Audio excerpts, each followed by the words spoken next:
I came back after years of being overlooked, only to reveal my sister's fiancé was a fraud and prove to my family that I will never be invisible again. My father's name flashes on my phone screen for the 5th time.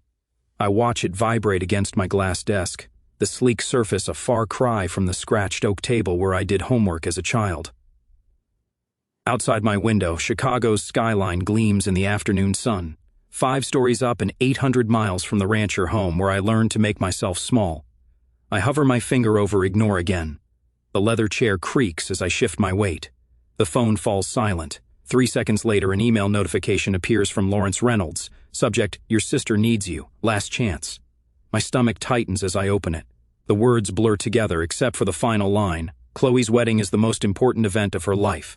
Be there or forget about any future support.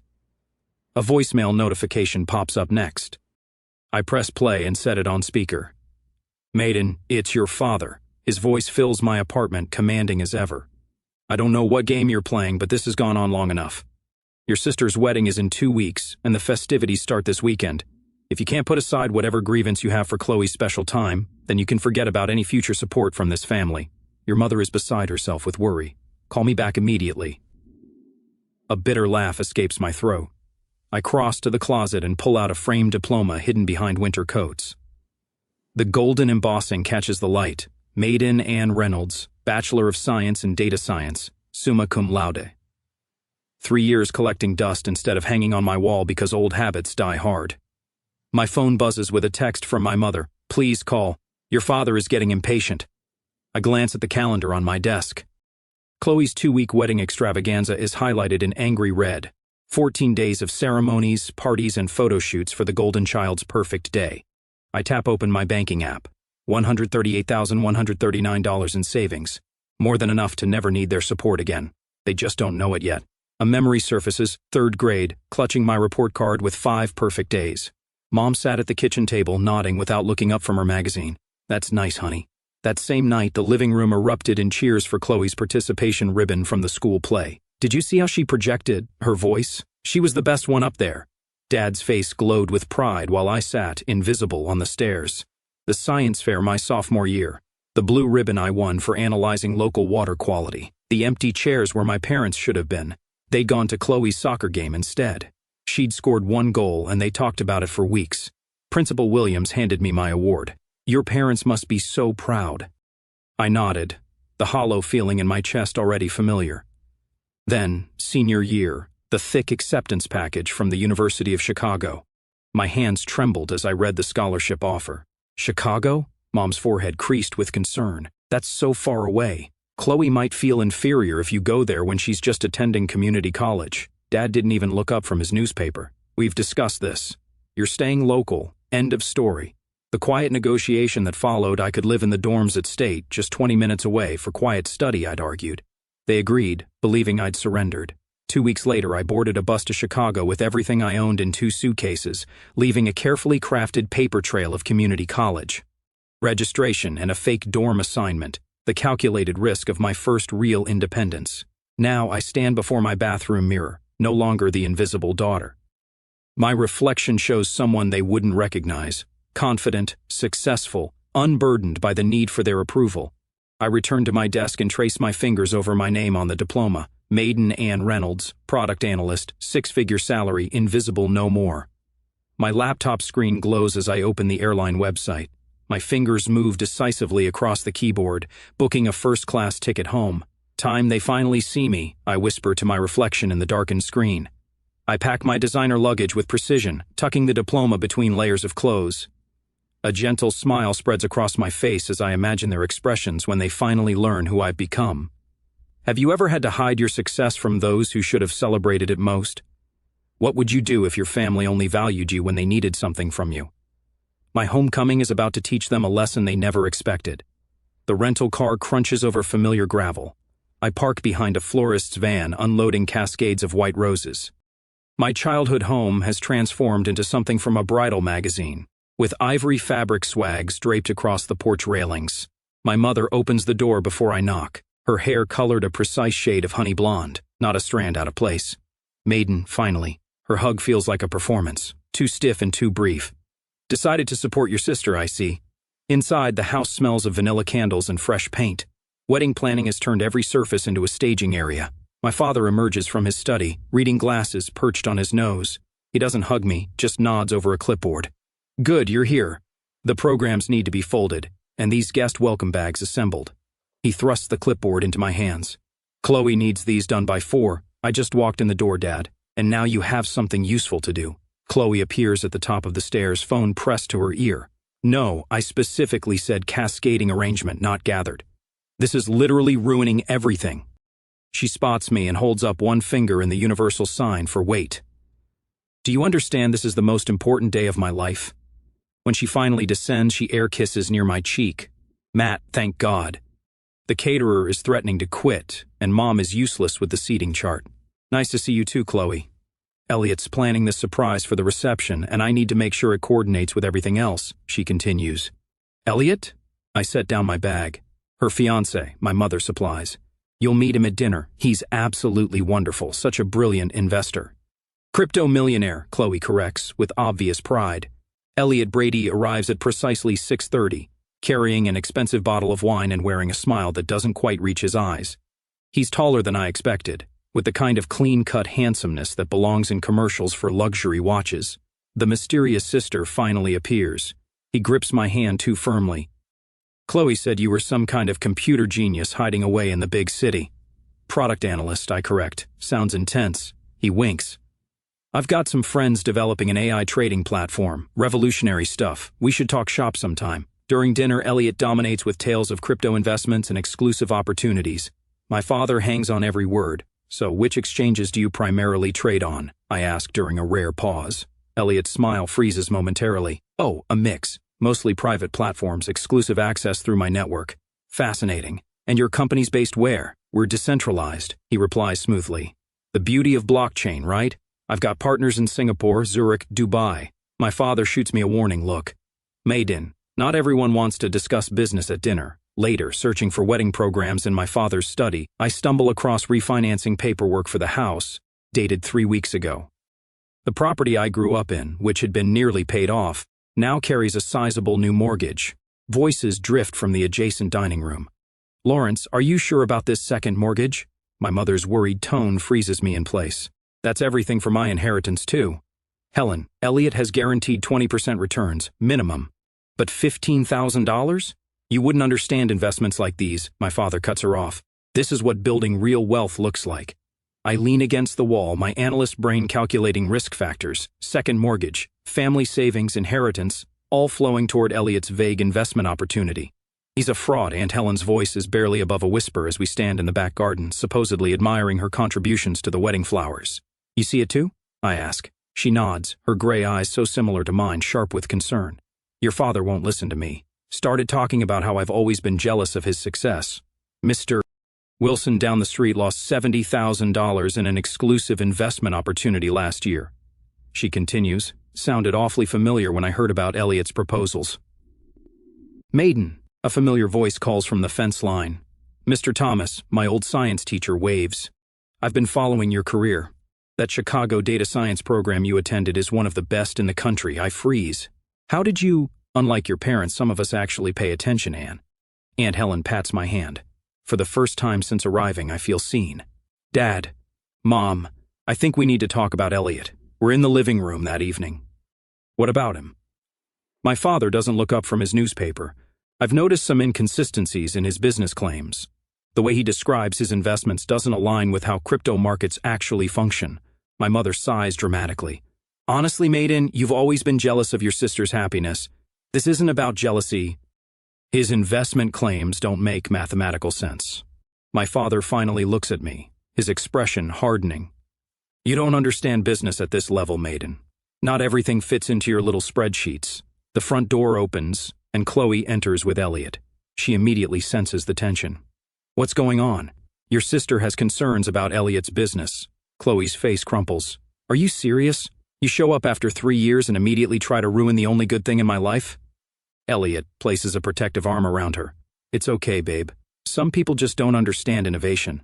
I look at their faces, defensive, dismissive, deluded, and realize I've miscalculated. They don't want the truth. They want the comfortable fiction that makes Chloe special and Elliot a prince. The invisible daughter sees everything, but no one wants to look. When you see loved ones heading for disaster, how far should you go to protect them from themselves? Would you risk further rejection to save family who never appreciated you?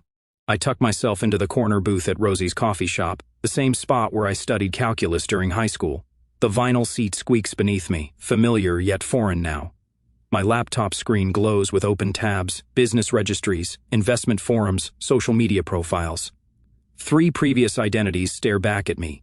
Ethan Lewis, Edward Lambert, Elliot Lawson, now Elliot Brady. Same man, different names. Same charming smile, different victims. I sip my black coffee, its bitterness matching the taste in my mouth as I connect unmistakable dots. Need a refill, hon? Margie, the same waitress from my teenage years, appears at my elbow. Her eyes widen as she studies my screen. My cousin lost everything to a man who looked just like that. Called himself Edward something. My stomach tightens. Lambert? That's it. She sets the coffee pot down. Investment scheme. Left town right before the wedding. Broke her heart and emptied her savings. I pull up another browser window. Margie, would she talk to me?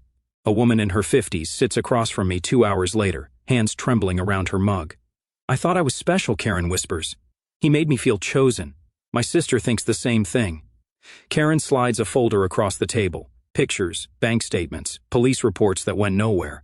Her jaw tightens. He disappeared 3 days before our wedding, along with $60,000 and my mother's heirloom ring. The photographs confirm what I already know. The account statements show transfers to untraceable offshore accounts.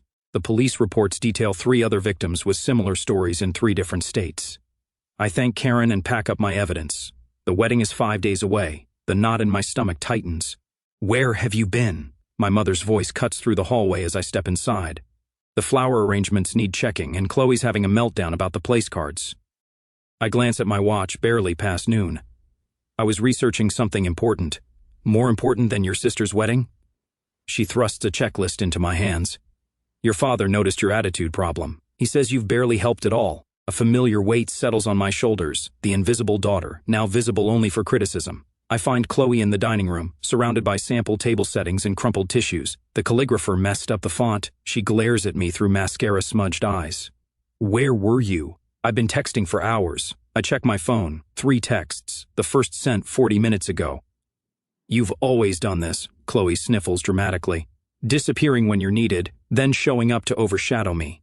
The accusation lands with practiced precision. For 23 years, my existence has somehow both fallen short and been too much. I'm trying to help you, Chloe. By avoiding wedding preparations? By questioning Elliot's business? Her voice rises. You can't stand that I found someone amazing while you're alone in Chicago, doing whatever boring job pays your bills. I bite back the truth about my boring job that pays twice what she's ever earned. Instead, I pick up a place card and examine the allegedly wrong font. I can call the calligrapher, I offer. Dad already did. Chloe dabs her eyes. At least he supports me. The living room falls silent as I finish presenting my evidence, printed screenshots, bank records, police reports, and Karen's signed statements spread across the coffee table. My parents sit, stunned, on the sofa. Chloe perches on the armchair, face pale. Elliot stands by the fireplace, his expression carefully composed. This is clearly a case of mistaken identity. His smile doesn't reach his eyes. I have a common face. People mix me up all the time. 3 different women in 3 different states. I keep my voice steady, all with the same experience of a man who used names similar to yours and disappeared with their money right before the wedding. Maiden. My father's voice carries a warning. This is absurd. Dad, look at the pictures. I push a photo toward him. Look at the timeline. Look at the pattern. I've never seen this woman in my life, Elliot insists, gesturing at Karen's statement. Chloe jumps to her feet. I can't believe you'd go this far to ruin my happiness. Tears stream down her face. You've always been jealous of me. Jealous? The word catches me off guard. I'm trying to protect you. The second mortgage, your retirement fund, Mom's inheritance. It's all gone to his investment opportunity. Don't you see the pattern? That's enough. My father stands, face flushed. You need to leave this house right now. Elliot places a comforting hand on my father's shoulder. Lawrence, it's all right. She's just concerned for her sister. Misguided, but coming from a good place. His practiced sympathy makes my skin crawl. I'm not leaving. I stand my ground, straightening to my full height. and I'm not the same invisible daughter anymore. Silence falls across the room. What are you talking about? My mother asks. I didn't go to community college. The truth rushes out after years of containment. I graduated top of my class from the University of Chicago 3 years ago. I'm a product analyst at Tech Fusion. I make 6 figures. I've been supporting myself entirely since I was 18. Their stunned faces would be satisfying under different circumstances. That's impossible, my father stammers. Is it? I pull out my company ID badge, check my LinkedIn profile, call my office. I've been someone else entirely while you were too busy with your golden child to notice. Chloe sinks back into her chair, her expression flickering between shock and disbelief. And now I'm giving you one chance, your last chance, to see the truth before it's too late. I gather the scattered evidence, carefully reassembling the case. This man is not who he claims to be. The wedding is in 5 days. His pattern is to disappear 3 days before the ceremony, once he has access to all the funds. Elliot's mask slips for just a flash of calculation crossing his face before the charming smile returns. I think we've all heard enough fantasy for one day. My father's voice regains its authority. Maiden, I won't ask again. Leave now. I look at each of them. My father's rigid certainty, my mother's conflicted loyalty, Chloe's defensive anger, Elliot's practiced concern. When he disappears with everything you have, I say quietly, gathering my belongings, remember that someone tried to warn you. The front door feels heavier than it did when I was 17, sneaking out to study at the library. This time, I'm not hiding who I am. This time, I'm walking away with the truth they refuse to see. Have you ever had to stand alone with the truth while everyone you love chose comfortable lies? What would you do if you were me? Walk away, or fight harder for a family that refused to listen? My next decision will change everything. My phone won't stop buzzing.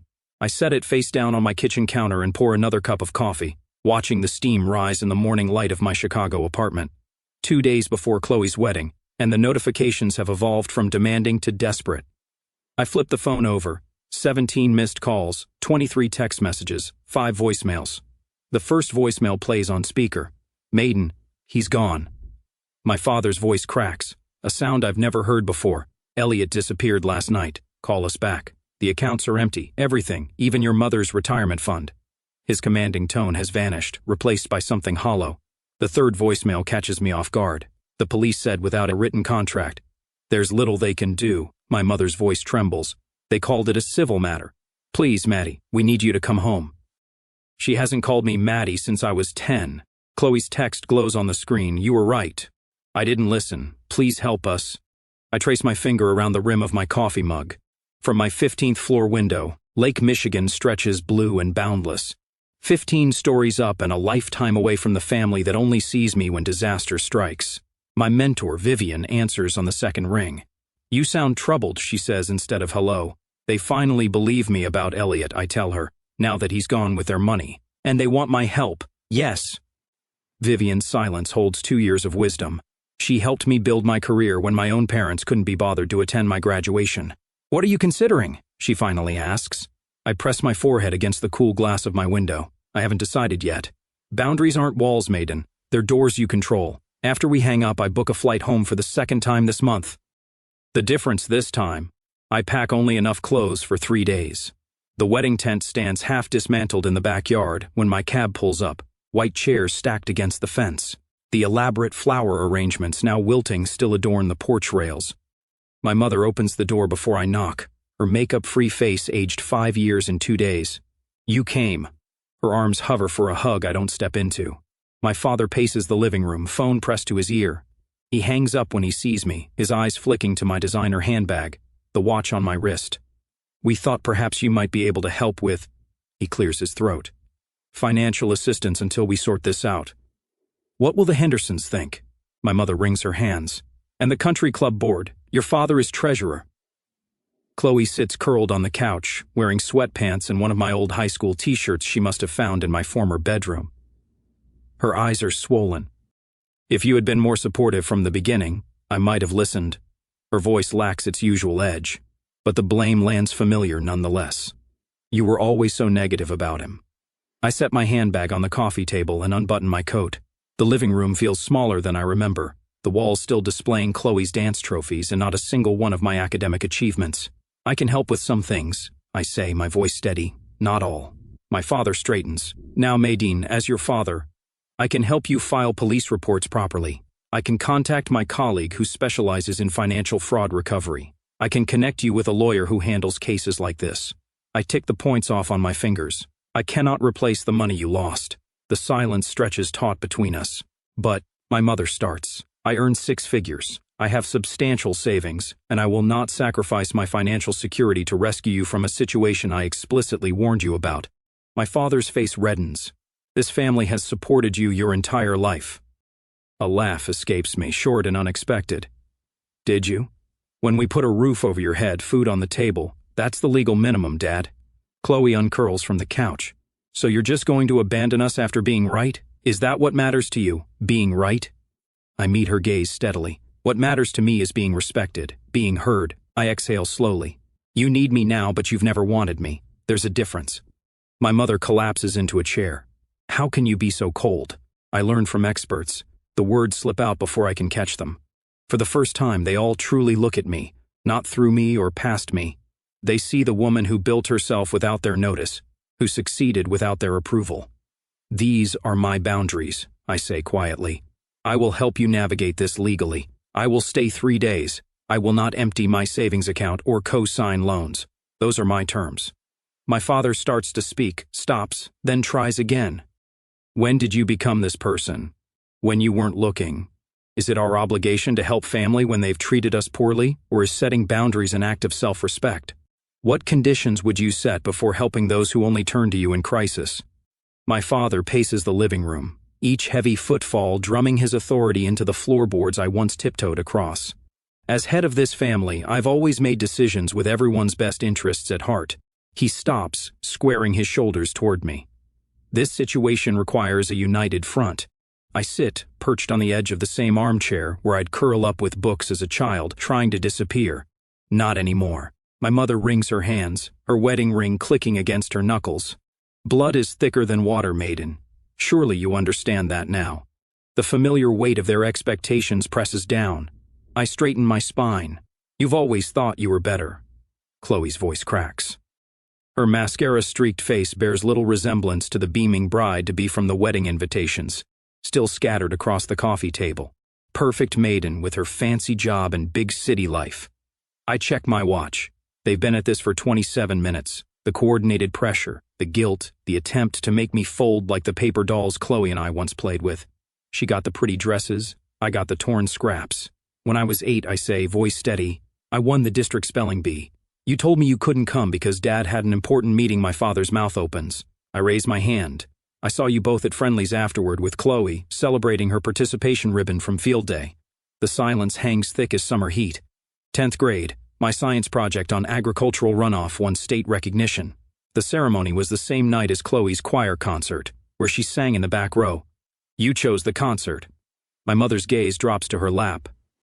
My high school graduation, you left immediately after because Chloe had a date to prom and needed help with her hair. The grandfather clock ticks in the corner, marking seconds of uncomfortable truth. Christmas 2020.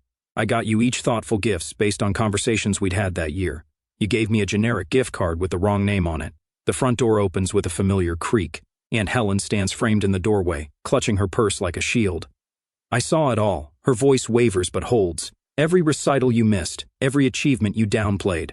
I watched this child wilt while you fawned over her sister. My father's face flushes crimson.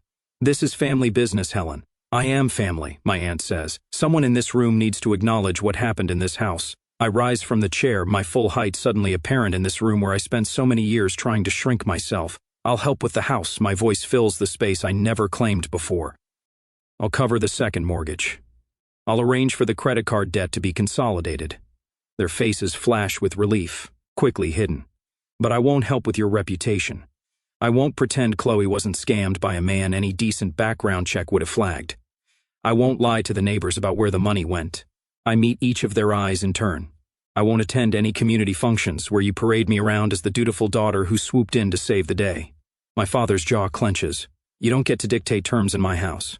I do when I'm the one with the means to save it. The words taste unfamiliar, powerful, certain. My assistance comes with legal protections for me. The money will be handled through formal channels with documentation. You won't have direct access to any funds. Think of it as a business transaction, not a family bailout. My mother's eyes widen. We're not some charity case. No, you're not. Charity doesn't come with requirements. This does. From my briefcase, I withdraw 3 copies of a document my lawyer prepared. The paper makes a crisp sound as I place them on the coffee table. This outlines the terms of my financial assistance, a one-time solution, not an ongoing relationship. I'll transfer the funds to pay off the second mortgage directly to the bank. The credit card consolidation will go through a financial advisor I've selected. This is ridiculous, my father blusters. But his eyes track the papers. The second page is an acknowledgement. I tap the document. It states that for years you consistently favored one child over the other, creating an environment of emotional neglect. My mother gasps. We would never sign such a thing. Then I'll leave, and you can explain to the bank why you can't make next month's payment. The room falls quiet, except for Chloe's ragged breathing. My father reaches for his reading glasses with shaking hands. You've become hard. I've become honest. I remain standing. The world didn't break me, neither did you. But I won't pretend anymore. He reads silently, pen hovering above the signature line, his hand trembling.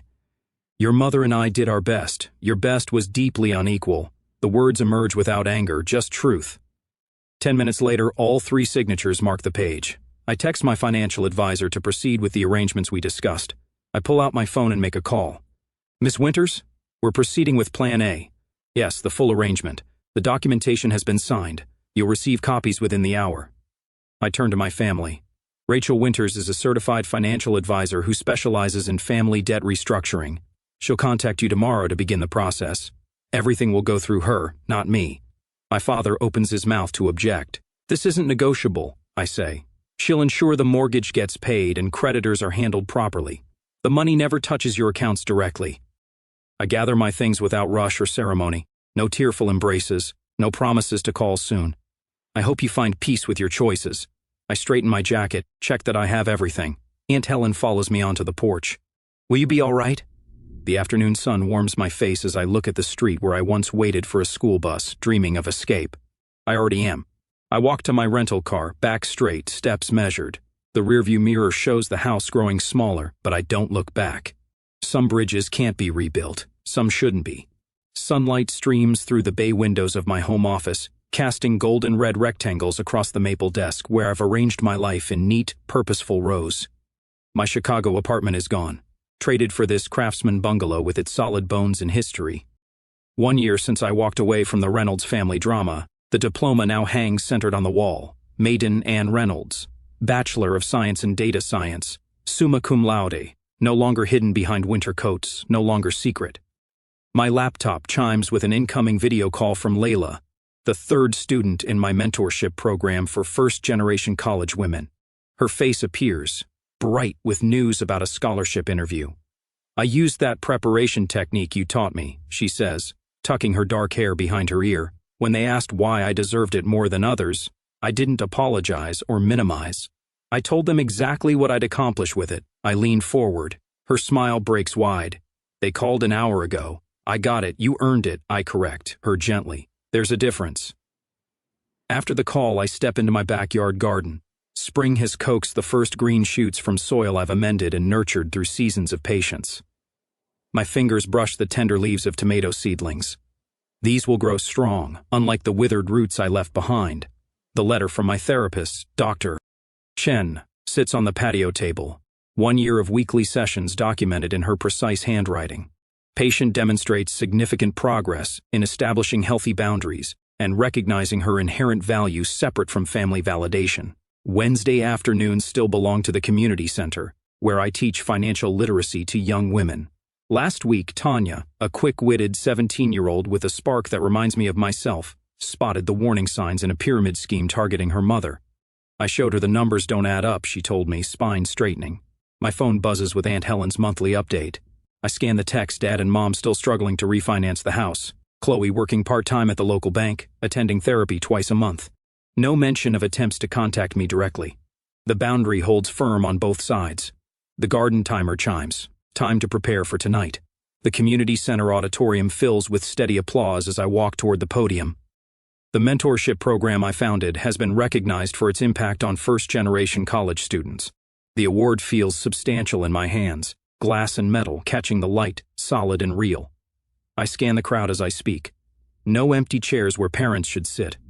Instead, Dr. Chen nods encouragingly from the third row. My neighbor, Mrs. Grayson, who brings me heirloom tomato seedlings, beams with unrestrained pride. Colleagues from work value my analytical mind for exactly what it is. Friends ask how I'm doing and actually wait for the answer. When I started this program, I tell the audience, I thought I was helping others find what I never had. What I discovered instead was that worth doesn't come from external validation. It grows from within when we truly see ourselves. Back home, I opened my laptop to finalize details for the Reynolds Visibility Scholarship for academically accomplished students whose achievements have been overlooked. The essay question reads, describe a time your contributions went unrecognized and how you maintained your sense of value. A notification pops up from Sasha, my first mentee. You saw me when no one else did. That changed everything. As twilight softens the edges of the day, I water my garden with methodical care. The tomato plants stand alongside peppers, zucchini, and herbs, each chosen, planted, and tended by hands that know their own strength. The rustle of leaves in the evening breeze sounds like whispered approval. I touch the stem of a rose bush I pruned severely last fall. It's sprouting new growth, stronger than before. Some things grow stronger when cut back. I whisper, a smile tugging at my lips, as I survey the life I built, thriving, rooted, and finally completely visible.